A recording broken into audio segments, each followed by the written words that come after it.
great about that, other than trying to help people who are in a state of invasion.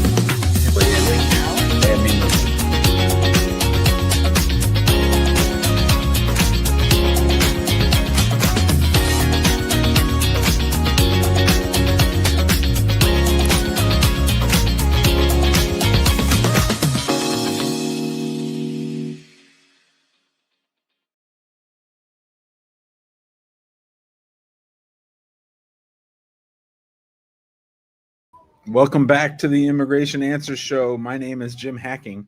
This is episode number 739 of the Immigration Answers Show. Sorry, I'm late. I got locked out of my room.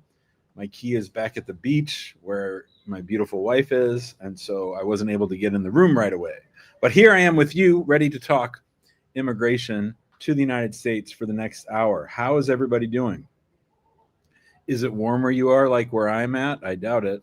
It's really nice here in Dominican Republic. A very nice country, very nice people, very sweet people. I wish my Spanish was better. I could use a lot of my team down here to help me with my Espanol. But let's get to it. So this is the 739th episode. Today is January 8th, 2025. We will do a show tomorrow. Hina, I'm not sure exactly what time, but I'll figure it out during this show so that we can announce it by the end of the show. Remember, everybody, we are not using first and last names on screen anymore. We are not putting people on camera anymore. This is as a result of the incoming administration and our concern that we don't want to get anybody into immigration trouble. So we will ask people to turn off their cameras and to use an alias or to just put on their first name. You can put your topic. I think people have been getting creative. Like yesterday, we had Panicking Chicken. I think that's good to have different names for yourself. I think if you want to talk about your friend or this guy you know or this lady down the street, as opposed to saying, I'm a dumbass and I broke the law and now I want to get my citizenship. That's not good. So we're not going to do that on camera. We're not going to do that off camera. We're just going to be sensible people and we're going to answer as many questions as we can. Remember, this is not a substitute for competent legal advice. This is just us talking, me trying to teach basic immigration concepts to all of you and to share what I think about the system and about how things work. I want to make sure that you guys are learning, but I do think that most people going through the immigration process, if they can afford it, need an attorney and should pay for an attorney, even if it takes a long time to pay that attorney. You know, I once had a client who was bringing, this is one of my first clients, bringing his wife and child as a green card holder to the United States, and he paid me $50 a month every month forever until he paid that off. So I know being together with people, the ones you love, is important. So hopefully we can do a little good today and help people navigate the immigration process. I did also want to say that I've been hearing and looking at some of the video out of Los Angeles, Southern California, and the wildfires are absolutely devastating. We pray for everybody in Southern California. If you are there, I hope you're safe. I think it's pretty far from you, Robert, but just let me know. I hope everybody's safe, and we'll be keeping all those people in our prayers. We're going to get the show started, and we're going to talk to Omar. Hello, Omar. Hello, Jim. Good afternoon. How are you? Good, good. How are you? I can't complain. I'm living the life. Nice, nice. Okay, so an adjustment of status case through marriage to a U.S. citizen. I had my interview in December 2021. I got the I-130 approved the same day of the interview, also, of course, the I-485. Then I received the card in the mail, and it was backdated, like 1 year backdated. We spoke about this before, maybe a year and a half ago or something. Anyway, you advised me to file for the I-90 to get that corrected. So I filed the I-90 in August of the same year, oh, no, the following year, of 2022. And divorce took place in October.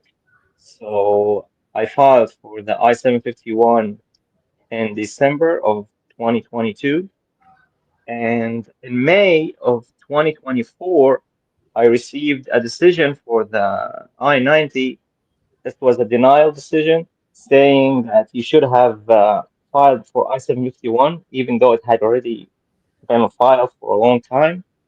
And therefore, you're not eligible for green card anyway at the moment. And we don't, USCIS does not have any record of you filing this. So we're denying the I-90. Anyway, I uh, I received the 10-year green card in December of 2024 with no interview, and it's still backdated. It still says that the admission date is 1 year before the I-130 and I-485 were approved. So I don't know, should I file for another I-90 or what should I do now? Isn't it ridiculous how incompetent they are? It is. It's ridiculous. So my wife just went back to Egypt. Longtime viewers of the show know that my mother-in-law passed away in January of 2020, and so the Egyptian government's been putting money in her bank account, even though she's dead, and even though we told her. So now Amani went to the records bureau in Cairo to tell them that her mother was dead and brought them the death certificate. And of course, they make you jump through all these hoops. And she's like, "Look, I'm trying to help you. Stop sending me money," right? So it's almost like you're trying to get them to fix their own mistake, and they just won't do it. Yeah, I know. So what should have been the start date on your green card? December 2021, because I got approved in December 2021 for both the I-130 and the I-485. Okay, and so the green card you received was dated December 2020. That's correct. And the conditional one and the 10-year one.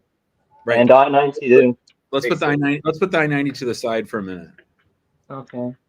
So sometime before December of 2023, you had to file an I-751, right? Yeah, I filed it in December 2022. Because you were already divorced. I was divorced and also going with the date on the card that they received. But yeah, because I was divorced, so that's what I'm worried about. That's what I'm worried about. Mm-hmm. So,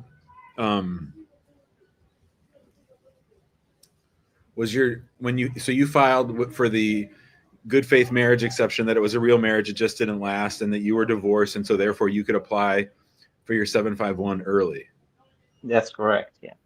Okay, so that means if you really became a green card on December of 21, then you can apply for your citizenship in December of 26, right? Because you have to wait. Correct. Yeah. You have to wait the 5 years.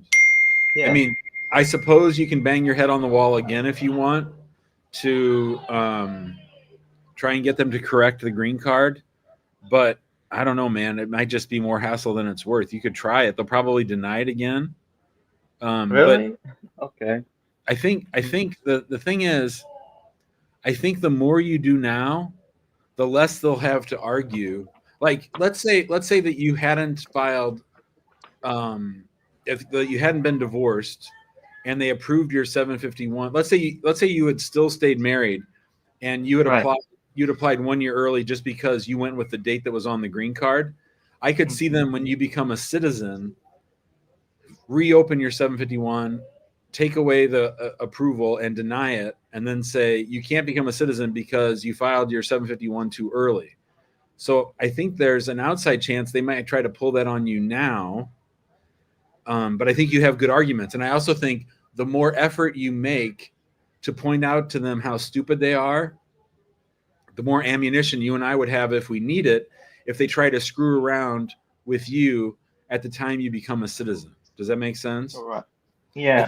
I think you're golden because your divorce was final and you filed a 751 solo, and those you can file at any time. Now, they're probably going to come up with some bullshit argument that when they gave you the 751, they thought you'd been married and a lawful permanent resident since 2020 because they're so dumb. Does that make sense?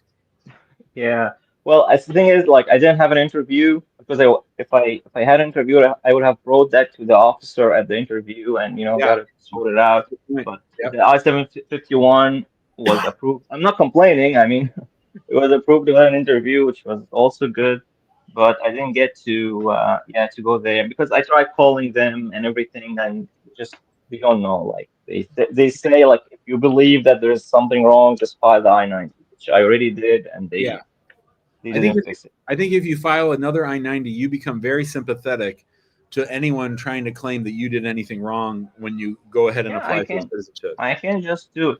Something else I noticed on the I-130, I don't know because I googled I-130s for other people like on the internet to see what the wording of it, and mine says something. It says a visa is not yet available for the beneficiary. Once a visa becomes available, the beneficiary can apply for adjustment of status.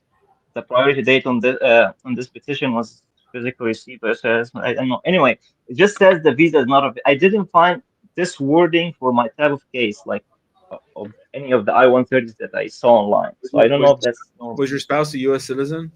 Yes, of course, yeah, Oh well, they was. could have been a green card holder, and then the visa availability would be an issue. I wouldn't worry about that at all. That's nothing. Okay, okay. But I should file for the citizenship in 2026, not this year. I shouldn't go by what's on the card. No, that'd just be a waste Yeah, of time. yeah. Okay, okay. Well, thank you so Thanks, much. Omar. See you, buddy. All right. That was our friend Omar. Let's go ahead to EBS. Hello, EBS. Hi, Jimmy.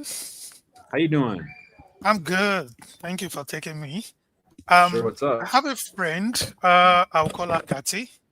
She just recently became a U.S. citizen in November of last year, 2024. Yeah. So she had a 15-year-old child, 15 in December 2024 as well. Living with the father in Canada. They are both divorced. She is a. She had filed an I-130 for the child back in September 2023 when she was still a green card holder. Sure. So now two things. Along the line, the father got into some issues in Canada. He has to go to jail for some time. He's out now on a 3-year probation, and he was on is a minor sexual related case. So the mother has to go to Canada, then make arrangement for the boy because he couldn't bring him back with him because there was no way he could bring her back to the US. So he was living, providing for him accommodation and everything. The father, there was no contact for about 16 months and all of that. So now the father is out and he wanted to take the boy. He actually even brought in Canadian police and all that. But the boy said he doesn't want to leave the father, he doesn't feel safe with him. So they didn't allow the father to take him away. But the problem on ground now is that the arrangement the mother made with him, nobody is willing to let the boy stay with them because of the father trouble, authorities, bringing child services and all of that. So the 15-year-old is in distress in Canada. So my questions are this: as a U.S. citizen now in U.S., is there anything she can do to expedite bringing the boy over? I knew after getting citizenship, she has written to USCIS to update them that our citizen has changed to change the I-130 from the previous category to a child of a citizen now. But there was no response or anything when she did that online. She sent them a letter and attached a copy of her certificate. Then, so what other way can we do to make sure that the I-130 is adjudicated quickly? Then, secondly, as a U.S. citizen whose child, a minor child now in Canada, is like doesn't really have anywhere to stay, and she doesn't want the child services to take him away. Is there any else? Is there any other thing she can do, probably through the U.S. embassy or anything that could let her have custody of the child on time and being able to bring him over to the United States? What's the filing date on the I-130? The filing day was please give me, Roughly. Yeah, give me. I have a copy. Actually, because I asked for all those things. Please, just a second. I'm opening it up. It's I okay. wanna- yeah, I want to make sure I'm saying the actual thing now. Just roughly has it been a month? Has it been over a year? Oh no, the I-20 was September 2023.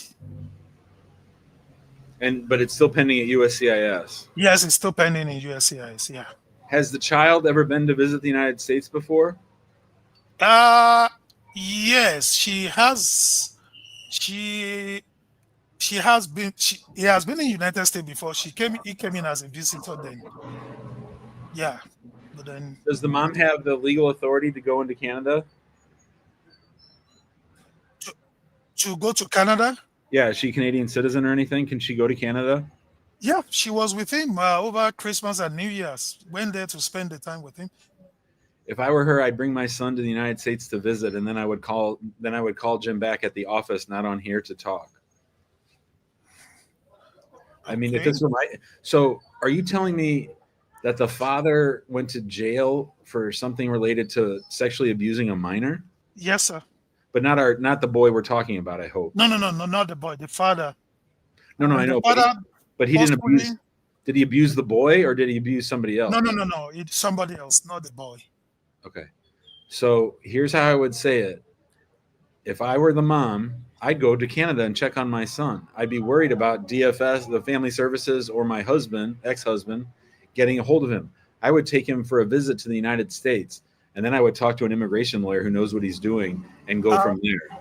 Okay, yeah. I wouldn't do anything else besides that, if you understand what I'm saying. Yes, I do. But let me give you another information that is pertinent to. Okay. He's unable to do that because the boy overstayed in the US before when he came in. So you don't think he'll be allowed back in? No, maybe by applying for a visa or something, because even in Canada right now, his status is still tied to the father. It has not been finalized, and because of the father's case, the whole thing is pending. So I'm not even thinking he has any immigration papers to leave Canada to anywhere as it is. I should have asked, is he a Canadian citizen, the boy? No, he's not a Canadian citizen. No, he's not. What country is he a citizen of? Nigeria. And when was the last time he was in Nigeria? That should be over 8-9 years ago. So this is a huge mess. Yeah. So, okay, let's ask this question. Wait, so won't he have the same problems when his immigrant visa becomes available that he's having with trying to get a non-immigrant visa? No, maybe because he's now a child. He was a minor all along. Still is. He still is. Yeah, still is. And then the mother is petitioning now as a child of a U.S. citizen. An immediate relative, right? Yes. I mean, the other thing she might do is, I mean, if it was October of 23, that I-130 should have been approved or should be approved pretty soon by USCIS, then maybe try to expedite it. I mean, she has to figure out how she's going to get him to actually come to the United States, though. If dad can keep him in Canada, or if he doesn't have the paper to come if he doesn't have the ability to leave Canada, I'm worried about whether he's going to be able to pull off an immigrant visa. Does that make sense? Yeah, it does make sense. It does make sense. So I would focus on trying to get the I-130 approved, and then trying to get a member of Congress or somebody, or suing them. We could sue them to get the I-130 approved. Okay. But that's just step one. She's still got to deal with the NBC and everybody else. Okay, then I saw something on your firm's page. Yeah. That says one can use premium processing to expedite an I-130. No, you can't do premium processing on I-130s. Yeah, that's if that's on my website, send it to me, because that's wrong. Yeah, I saw it on the homepage. I was aware of this from USCIS page. That is not one of the process you can use an I-1 to expedite. But when I saw it They'd make a bunch of money if they did that, but then they'd be backlogged on the expedites. Okay. So what's the best process for the expedited process in this case? Well, I think the key is to get the I-130 approved and then try to find somebody with some sympathy to try to help them move things along faster with the State Department. But I mean, we got Trump coming. It's not going to be easy. Okay. So writing the letter and submitting that is what she should have done. I don't know if she can even convey in a letter what you've said to me, if that makes sense. Exactly. Yes, it's unable to. So that's why we're looking I don't even know if I could in a letter, and I write shit all the time. What do you advise? I would do everything humanly possible to see if he can come visit the United States. Has there's been something revoked? Has there been, have they put stuff in his passport that says he can't enter? Do you know for a fact that he can't enter the United States? No, I wouldn't say that. I think I don't know what city he's living in, but I would come through Windsor or come through Toronto, or Niagara Falls, and see if I can get into the United States. I would do no other planning besides that. Right now, I would just bring him here for a visit because I'm worried about family services and/or my psycho ex-husband getting a hold of him, and so I'm bringing him to visit with me in the United States for a little while. And I would say nothing other than that. How long is he going to stay? I don't know. A couple of months. That's it. Okay. Everything else is too slow and too tenuous and too uncertain. Yeah. I agree to that. Okay. Thank you, Thanks, Jim. brother. See you. Thank you so much. Buddy. Yep, for sure. Well, we got some doozies right out of the box today, didn't we? Panicking Chicken, I will call you back up if you turn off your camera. Hey, Jim, how's it going? Good. What's up? So my letter of denial came in, and it says that there was an error on the I-864, a properly completed signed form I-864 affidavit of support was the error, apparently. And we looked it up, and the date below, I don't even know how it went to 1988. No, don't know. So wait, what? What about 1988? That was the year I graduated high school. Yeah. So apparently when my spouse selected the date to sign, under his signature, it went to 1988. And that was the error that they found. Did they say that, or you think that's what it is? They said that it is, after reviewing evidence, concluded that you failed to submit a properly completed and signed form I-864. And that was the only error I saw in the form. Okay.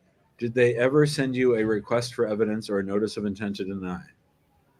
They did send me a request for evidence, and the RFE was for the I-864 to be submitted. Okay, so just to be clear, when you filed your I-130 and 485, you did not submit an I-864. I did. And then they asked for another one. Oh, and they said it wasn't the latest version, even though that was the version we downloaded from their website. Right before you submitted. Yeah. In other words, the one that you sent in was still the one they were using at the time they said you weren't using it. Yeah. Okay. Well, how long was your I-130 and 485 pending? My I-130 is still pending. The I-485 was pending since April. Since May, March 11, 2024. You filed the I-130 separately from the 485? Yes, that was filed in 2022, July 2022. Why did you do that? Because at that point, we thought that had to be approved before we can submit the thing. And then with the when they requested the RFE, I sent the receipt notice as well. So to be clear, they've never sent you a notice of intent to deny. They sent you an RFE and then they denied it. Yes. Okay, so that is a violation of the regulations. They are required to send you a notice of intent to deny and to give you the chance to reply before they issue an adverse decision. And I would call this denial an adverse decision. Where do you live? Florida. I would sue them and Okay. I would sue them for two things. The first thing I would sue them for is for my delayed I-130. Your I-130 has been pending for over 2 years, right? Yeah. And I would also sue them under the Administrative Procedures Act, claiming that they did not follow their own procedures, that their decision was contrary to law, and that it should be reversed. And then what I think what'll happen is they'll reopen the 485. They'll maybe ask you for a new affidavit of support. You will give that to them. Then they will approve the I-130 and they'll approve the I-45, and you'll get your green card faster than if you simply file the new 485.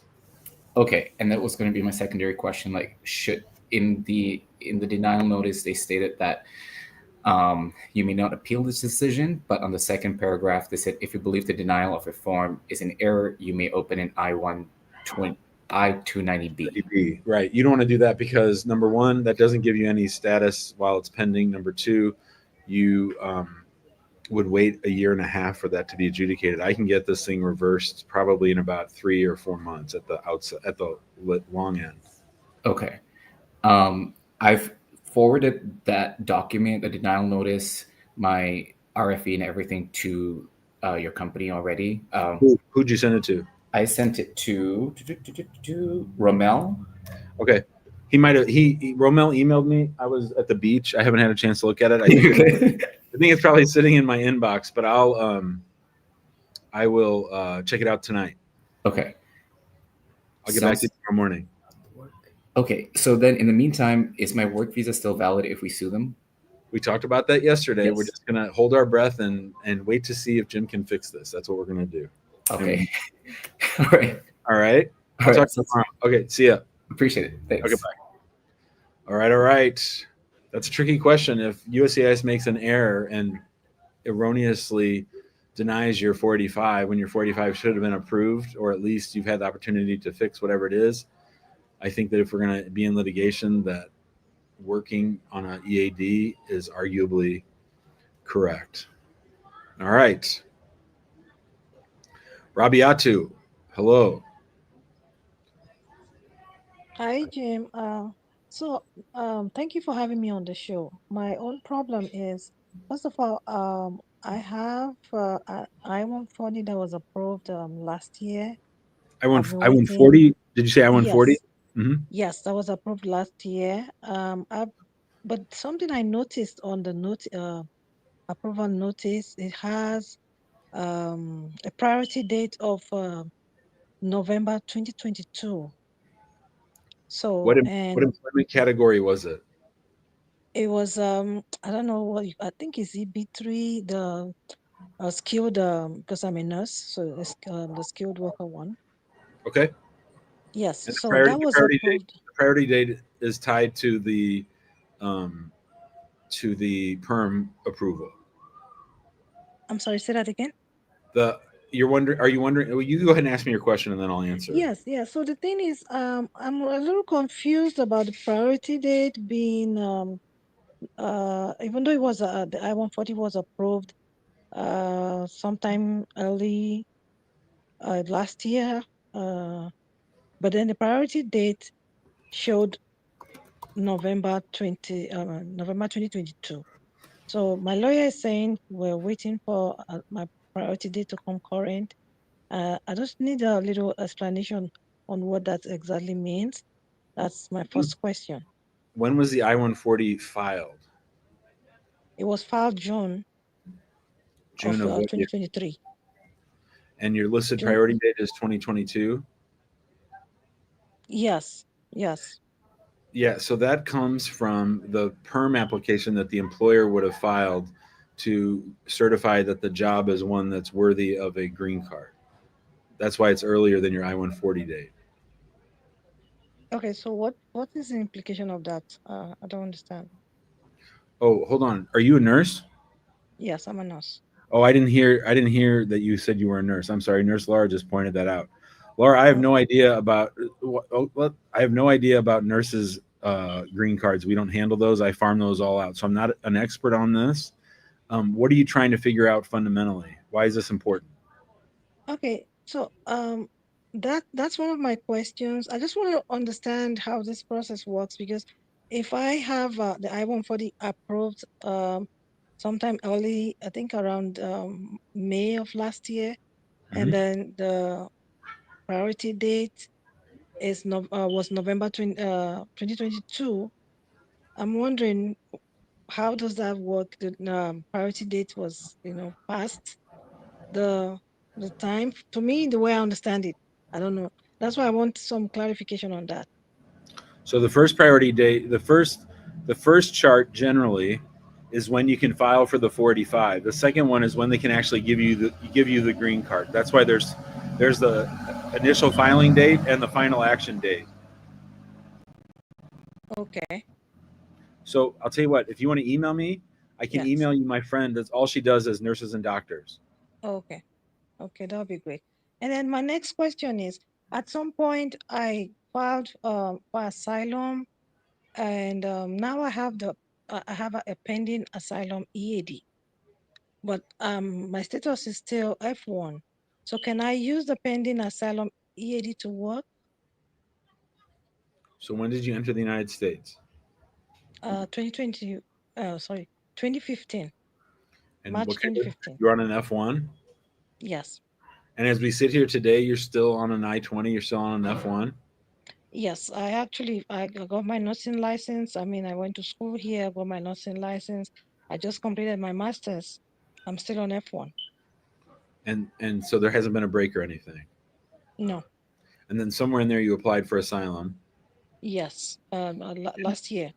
So if you use your asylum EAD, that's a technical violation of your F1. And if you did that before you filed your 485, that could cause you trouble because you have to be in status at the time that you file. And USCIS sometimes, and specifically under the Trump administration, said that the break in status occurs when the violation occurs. So if you use your work card today, the Trump team will probably say that that's when you fell out of status, and therefore you're not eligible to adjust because your 45 was filed while you were out of status. There was no point I was out of status, actually. No, I've sweetheart, maintained my what I'm status till now. what I'm saying, sweetheart, is if you use your asylum EAD today, okay, that's a violation of your F1. If you do it as of right now, you are in status. And what I'm encouraging you to do is to stay in status and not use your EAD. And I'm saying that if you use your EAD, that would, under the Trump team's interpretation of the INA, result in you being out of status as of the day you use that EAD. Okay, thank you for that. Can I ask another question, or I mean, I asked As two long as it's already. not about nursing stuff, yeah, sure. Okay, so this is about my husband. My husband is back home. He's been denied visa coming to the US for, I don't know, like, yes, for a couple of years now. So what's the best advice you have for me now? Focus on getting your green card and then follow a file to join for him once you get it. Okay. All right. Thank you. Bye, Rabiatu. See ya. Yeah. Bye-bye. David Guzman, stop texting the same thing over and over in the comments. I don't answer things out of the comments. Manny is here. Hello. Hello, Manny? Jim. Thank you for having me. Sure, buddy. How you doing? I am wonderful. Thanks for this program. Sure, of course. Two questions. But quickly, I am a Vawa applicant and I submitted my application in 2020, February of 2020. I received an ROFE in 2022, which I responded to.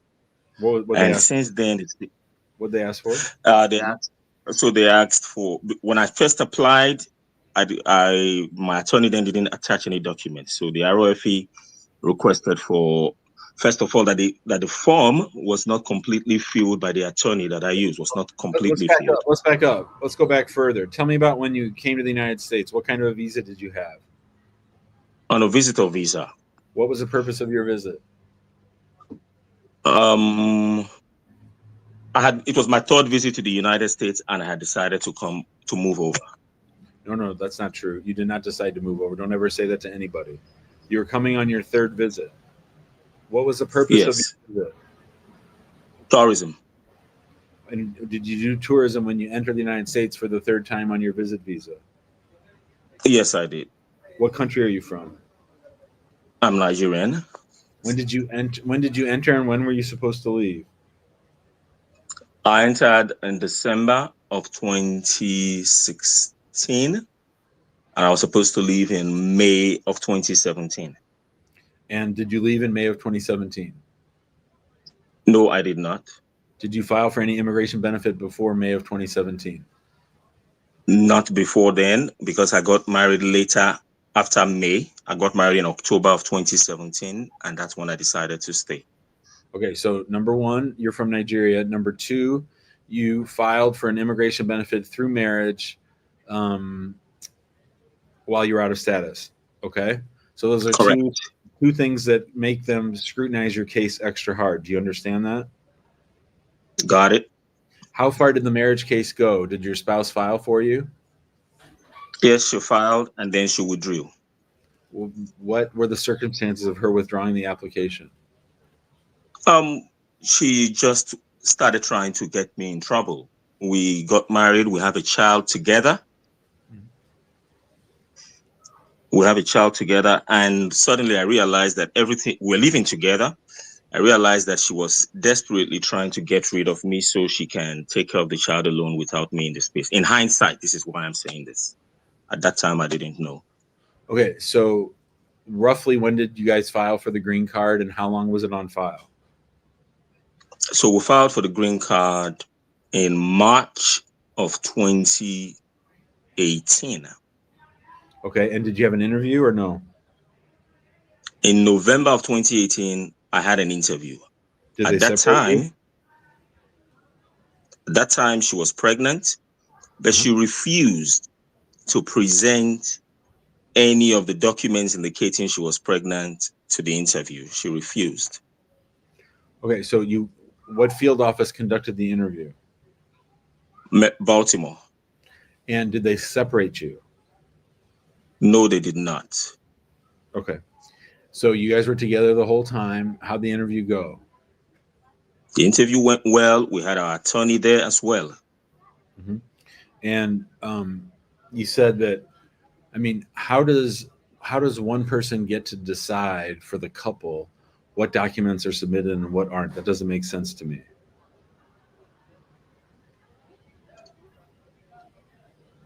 I don't understand.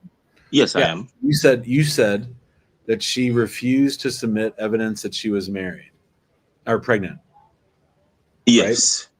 How does that happen? Yes. I don't understand that. That's bizarre to me. Oh, okay. So before then, we're having issues, and every time I tried to settle, we had also been to therapy, counseling. So when my attorney was gathering all the supporting documents for us to take to the interview, she refused. Every time she threatened me about reporting me to immigration. Anytime she doesn't get her way. We received a joint tax return. She wanted us to split it. I said, no, we don't split it. We keep it in our joint account and we use it to fix things. I bought a lawnmower machine. I bought things to fix the living room. And there was some money left over. She said, let's split it. I said, no, let's keep it in the joint account. That's how families grow. So she raised issues about it. And every time here and there were always issues. So when she went, the second day she was going for the antenatal, that's when she had the scan. She held on to it and refused to let me have it. I see. And I knew that was one thing that was key to, if we had added that supporting document, if the immigration officer knew that she was already pregnant for our child, I think the decision may have been different. So at the end of the interview, they said they were going to go through the case again. That was the document I was given. There was nothing unusual. I answered all questions to show family ties. We had attended multiple family dinners, church programs, and everything. So how long I submitted all of this. How long after the interview did she withdraw the I-130? I wouldn't know exactly when she withdrew it, but I got the notification from USCIS February of 2019. Is that how you found out that she withdrew it? That's how I found out. Yes. Okay, so before that date, had she committed any violence against you, any abuse, physical abuse? Oh, not physical, but multiple verbal abuse. Like yelling at you, calling you a dirty immigrant, dirty Nigerian, stuff like that? Yes, multiple. Some I cannot repeat on here. That's okay. Well, we can say whatever we want on here, but that's okay. I appreciate that. Okay, so so then you file for VAWA. So I filed for VAWA in 2020. And what's happened so far on the VAWA application? ROFE in 2022. For what? And for the VAWA form to be properly filled, because the attorney I had didn't do a good job. She didn't completely fill the form. Then evidence of abuse. As at that time, I had gone to therapy at my church. I had gone to therapy. I had been partially hospitalized and did therapy for 30 days on a partial hospitalization program, because at about this time, she already had our child and I was losing my mind. And then I had also done a psychiatric evaluation. So all of these documents I added and I sent to USCIS as part of the response to the ROFE in 2022. Okay. And since then, radio silence. So since then, I had contacted my Congress woman and my senator. They have multiple times reached out to USCIS, and USCIS have said the standard reply that they are working on it. They are working on it. My question is, if I file a writ of mandamus, I know it does not necessarily influence the decision, but 5 years is a long time to be in limbo, and I want it to end so I can focus on what next I can do. In the meantime, I have a work authorization and a travel document. I have traveled overseas about 3 times. I work in financial compliance in corporate America. So I'm thinking of filing a writ of mandamus to determine exactly what's going on. And whatever the decision is, hope to file an EB2NIW to see what my chances are. I just wanted to check with you to see what you think about this, please. So number one, I don't think this VAWA case is going to get approved. I think they're going to go out and talk to your ex-wife and make you out to be the son of Satan. I think that if you're thinking about doing an employment-based NIW application, the last thing you want to do is file a writ of mandamus, because you want to file that while this case is still pending and you have some sort of status. But putting that to the side, I don't think that you can get an EB2 green card because you were out of status at the time that you got married. So it's not like you were on a visit visa, got married, and applied while you were in status. You have a big chunk of time out of status, which means if we take away all the marriage stuff, you don't have the bridge you need between when you were in status on your 3rd visit to the United States and when you applied for the EB2. That this pending green card case or marriage plus VAWA case isn't a bridge to anything because you were out of status at the time you started all this. Okay. So I would not file a writ of mandamus. I know people tell me all the time, Jim, I just want a final answer. And 95% of the time when I push back, they say, oh, maybe you're right. I don't want just an answer because I think the answer is going to be denial. And the Trump team says that one of the things in Project 2025 is that when you get a denial of almost any sort, included in that will be a referral to the immigration court. So I think the chances of you getting approved are about 5%. And I think suing them, I don't think suing them would change that, but I just don't know why you'd want to sue them. Like you said, you have a work card, you have a travel document. I don't think this is a long-term solution. Either one of these is a long-term solution. Okay, got it. Have you watched the show before? Yes, I was on yesterday, all throughout the show, and I was also I have not been on. My first time full show was yesterday. Okay, because the fact scenario that you just gave me, we talk about it on here so often that we actually call it the playbook, right? Like, like I believe somewhere on the internet is this playbook in Nigeria that tells men to do, and I'm not saying anything you said wasn't true. I'm just saying that that many people who watch this show for the last year or two have heard what you said to me once a week for 2 years straight. So if I'm hearing I came on a visit visa. Oh, I'll just add one other thing to the playbook. Let me ask you this question: were you ever married back in Nigeria? Yes, I was.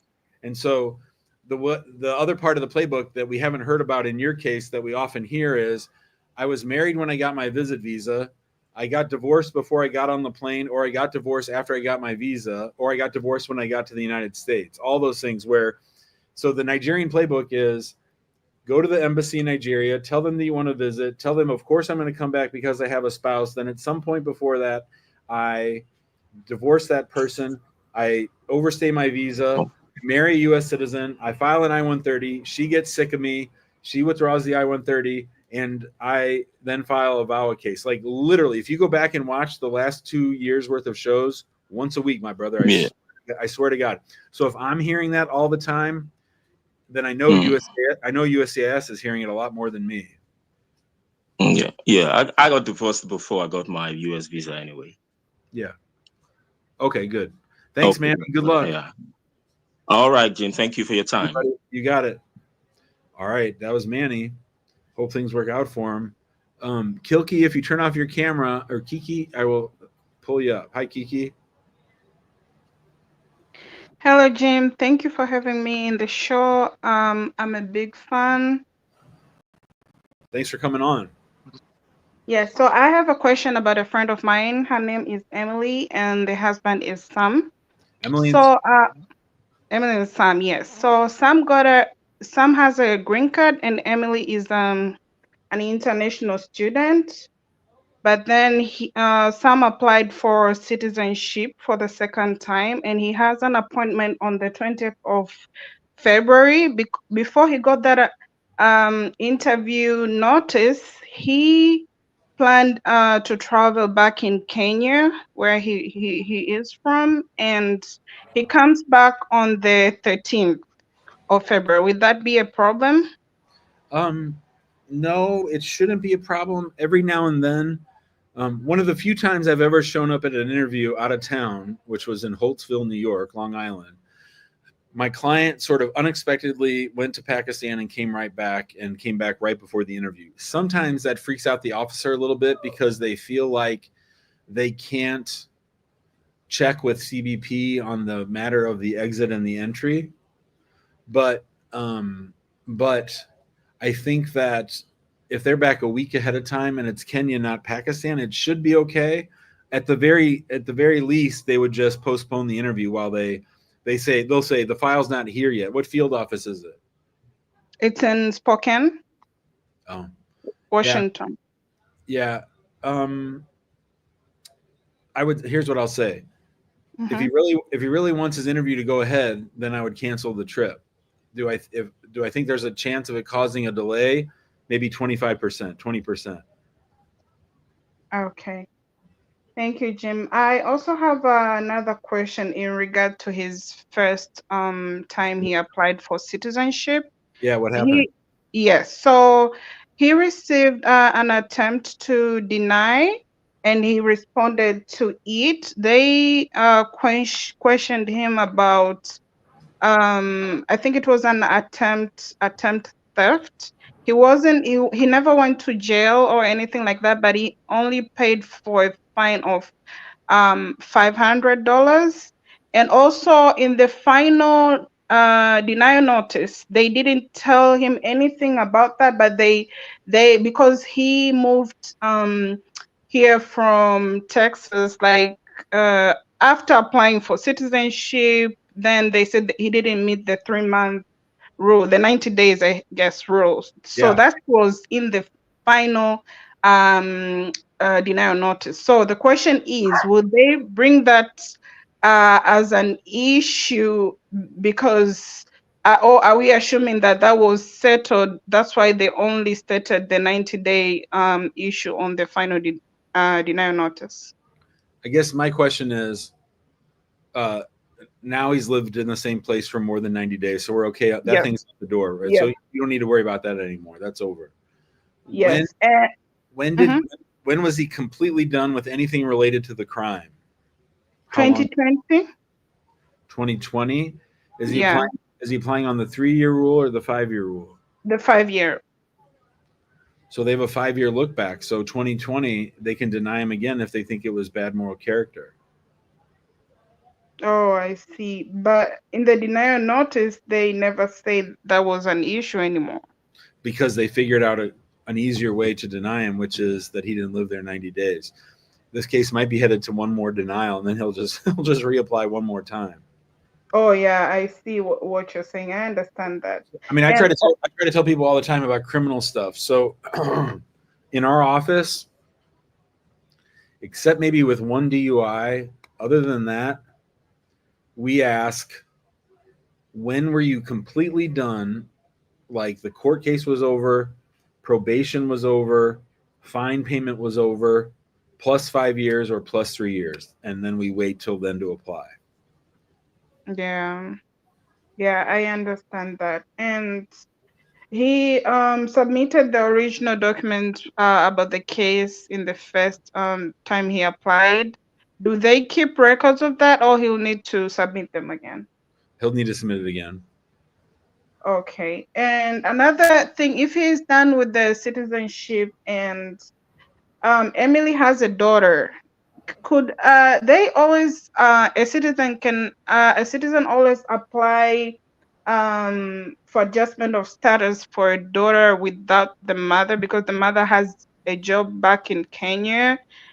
She wanted the daughter to stay in the US, not disturb her with the school stuff. While she goes back in Kenya, figure out when she gets the green card, she can permanently move to the US rather than, going back to Kenya, then staying a year or two without using the green card. Is that possible? Or How old is the daughter? she is 12. Okay. The Emily and Sam should listen to yesterday's show, because there was a call about somebody who tried to do the same thing. I need to go back to my home country for a job, or I need to be out of here. Trump is coming. Embassies are going to close. The embassy in Kenya is currently one of the slowest. So I don't give a rat's ass about this person's job back in Kenya. Mm-hmm. If she cares about her immigration status at all, and if she wants to stay here with her daughter and be able to come see her daughter, if she leaves and tries to come back later, she's going to have a hell of a time. She might not be able to come back for 3 or 4 years. So I say, give up the job, focus on U.S. immigration, and get a job here. I don't care. It's about to be. It's already bad in Kenya. It's already Kenya's one of the 3 slowest embassies right now. And when Trump comes, he's going to gut the State Department. Yeah. So that would be very, very foolish to do what you just said. Oh, wow. Thank you so much, Jim. I just have last question regarding when Emily was coming to the US as an international student, she got the request for additional information. I believe that form was 5535. It's a common form they give you. Yes. So is that an issue when you are applying, when the time comes and she is filing for adjustment of status? No, it's just a joke BS form that the State Department cooked up to slow down immigration. That's all that is. It's stupid. Nobody ever looks at it. Nobody ever talks about it. It's ridiculous. Oh, I see. Thank you so much, Jim. All right. Thanks, Kiki. Hey, we have some good news. I just noticed Shimkensky got their green card in the mail today. Priority date 12/22/23. Wish everyone would get their green card soon. Good job, Shimkensky Uzbek. You gotta love that. Everybody's happy for you. Ella says congratulations. Glenn said congratulations. Everybody's happy for you. All right. Probably got time for 1 or 2 more calls. Let's go to SS. Hello. SS, you're on mute. Aha. Look at Hina with that slapping down that SS. Hey there. Hello, hello. So I had a question regarding marijuana and The wacky weed, the ganja, the green monster. Yes. Yeah. Somebody yesterday on the beach said, "I'm from Jamaica. Do you want to buy a Jamaican cigar?" that happens very often. Yeah. What's up? So I'm due to apply for N400, Yeah. and through a marriage-based green card, my I-751 has been pending for a year and a half now. And so I was wondering how that could impact my N400 application. What question is worrying you? I mean, so in terms of the substance stuff, right? Like the question doesn't ask about user possession. So that's not the question that's worrying me. It's the question that you keep talking about as a denaturalization question. Have you ever committed a crime or offense for which you've not been arrested? Yeah. And in the state where you live, is marijuana legal? Yeah. So then I would answer that question no. Okay. It so happened that just before this call, I was looking at one of your most watched live sessions, and the last guy on that call was asking you about that. And so yeah, so like that was kind of my worry. I read through the law in terms of good moral character. It says marijuana has an exception there, simple possession. So yeah, just kind of worried about that, but especially with the new This is a situation which comes up sometime in immigration. I would stop digging around and I would just answer the questions that are asked me. Okay, so it's you're saying it's not a crime. I don't think so. It's not a crime in your state. Yeah, but like from a federal law perspective. So I believe that marijuana is more problematic for people that are applying for a green card because of the medical exam and because of some of the other questions on the I-45 that are not necessarily present there for an N400. Got it. And I may have done more research than I should have on this, but I saw that the Biden administration actually, I don't know, I forget, like pardoned marijuana use in 21 and 22 for citizens and green card holders. So I don't know if that's true or not. I haven't heard that.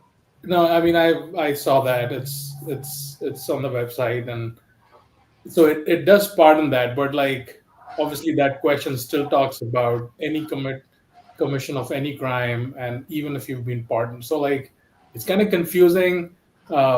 Is it better that I sort of wait on it in terms of applying for N400 or just go with it? I think that goes to your comfort level. Okay. And okay. So, and in terms of like the fact that I've had, my I-751 pending for 1.5 years, do you think, is it good to apply now for N400? Yeah. Our belief is that for a lot of people, it's the filing of the N400 that actually triggers them to finish up the 751, if that makes sense. Got it. The only thing I say is you have to be ready for anything. Like they might send you a notice for a 751 and an N400 joint interview. They might send you a notice for a 751 interview. They might send you an N400 notice without any indication that they're going to adjudicate the 751, and then you show up and you bring your spouse, and they go, "Boy, you're really smart for bringing your spouse because we can knock this whole thing out today." And that's sort of what you're after. Right. So yeah, so I mean, I actually did upload like additional evidence from the date I applied for 751 until now, just yesterday. Just, I don't know, I thought maybe that'll like speed up things. Probably not, but just like trying to upload more evidence just in case they open up the file. So I would imagine if you've been married this long, you've got plenty of 751 evidence. And I'm generally not a big believer in uploading more shit, but on a 751, I'm definitely a believer in not uploading more shit. They don't need it. Got it. And so one last question on that drug use, like so in terms of the law, it says like, even if like you admit to it, right? Like, and so have you seen in N400 interviews that they ask about it, like use? No. Ever? Never. Okay. 751s, 750 or not 751s, 45s, yeah, and Okay. 400, no. Got it. Do you think that could possibly happen with this new team coming in? I don't know. Maybe. Okay. Sounds good. All right. Thank you, Jim. Great show. I've been addicted to it. I just watch it, listen to it while I'm showering in my background. My wife says you should actually go work from and become an immigration lawyer. It's great fun. I never thought I'll be a part of this process, but just like American immigration has been a big learning. All right. Well, don't worry. You're worrying too much. Just go. All right. Thank you so much. See ya. All right. All right. Nurse Laura and Ella are having a conversation. Laura said she's watching her stories. Ella, I think she meant the stories on this show. She's treating it like our grandmothers used to talk about watching their stories. I think that's what Nurse Laura means. So, and Laura, she's asking about Days of Our Lives, which, believe it or not, I used to watch in college, of all things. Days of Our Lives. Roman, Patch. I forget Patch's wife's name. I can probably think of it. But the best on Days of Our Lives ever was Victor Kiriakis, who was John Aniston, who's Jennifer Aniston's father. But he was great. He was a great bad guy. There was another guy with black hair, an older guy who I hated. I'm going to do one more call. I'm going to go a little bit over and talk to AOS from ESTA. Hello, AOS from ESTA. Hello, Jim. Thank you for everything you do. I'm a long-time listener, first-time caller. Awesome. My favorite kind. Yeah. So I have a hypothetical question. Let's say there is John who's married to Mary, a US citizen, and they were going through consular processing and have an approved I-130 at the NVC stage. But now John is in the US and on ESTA, and Mary asked him to stay. Now they are waiting for, like as you recommended, 60 days to pass before applying for adjustment status. Yep. The issue is that John is currently enrolled in a US online master's degree, which he started while he was in his country, and the degree doesn't require any status in the US for residents of other countries, as it is an online degree. Would there be any problem if John continued taking classes for this online degree before applying for adjustment status? Nope. Oh, okay, sweet. And one more question. It will never come up, but even if it did, it's not a problem. Okay. Is this a violation of ESTA or? No. Okay, so on the adjustment status questions, it wouldn't. That would not be a violation, no. Okay, great, thank you. And as for the medical, should John also wait for 60 days? Always. Okay, great. That's it. Thank you so much for everything you do. Good luck, my friend. Thank you. All right, everybody. That'll do it for today's show. Oh, I didn't figure out what time tomorrow. Hold on, let me get the calendar. I got to see when Amani's busy. And I know she is sort of busy tomorrow. So we will have a show tomorrow. Let's see. 12 o'clock there. What's that meeting? Oh, yeah, I'm not going to that. No way. Let's do a show at 1:30 tomorrow. 1:30 p.m. tomorrow, we'll do a show. Hina, if you could set that up, I would appreciate it.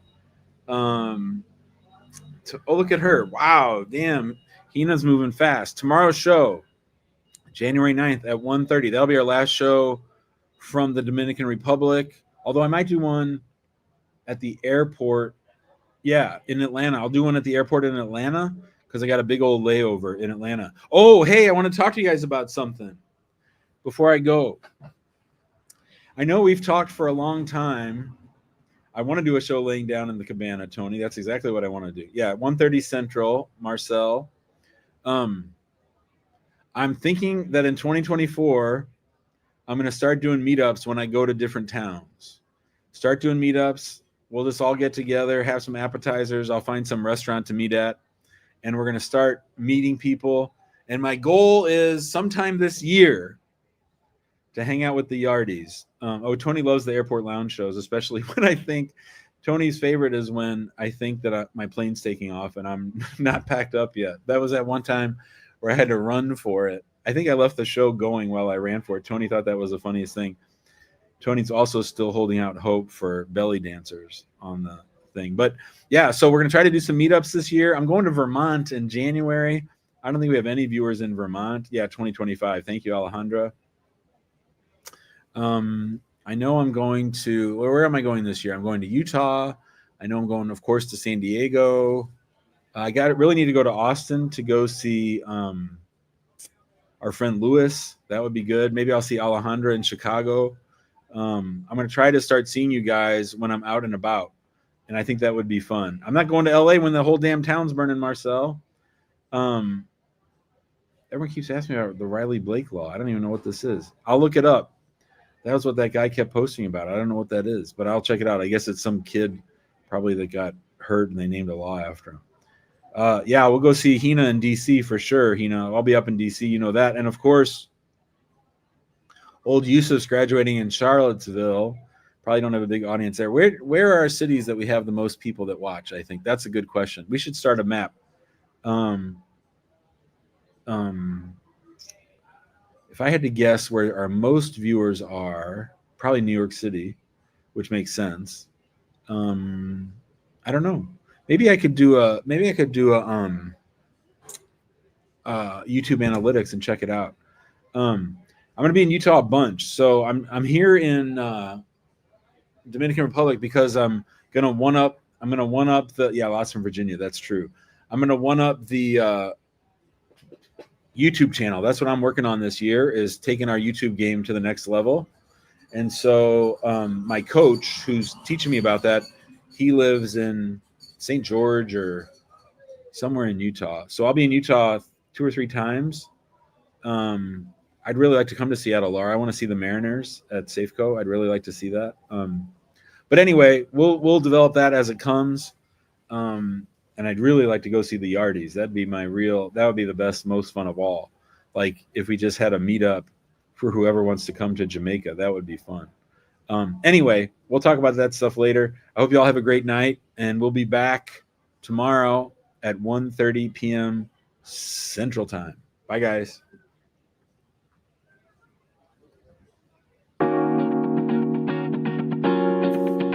I'm great about that, other than trying to help people who are in a state of invasion.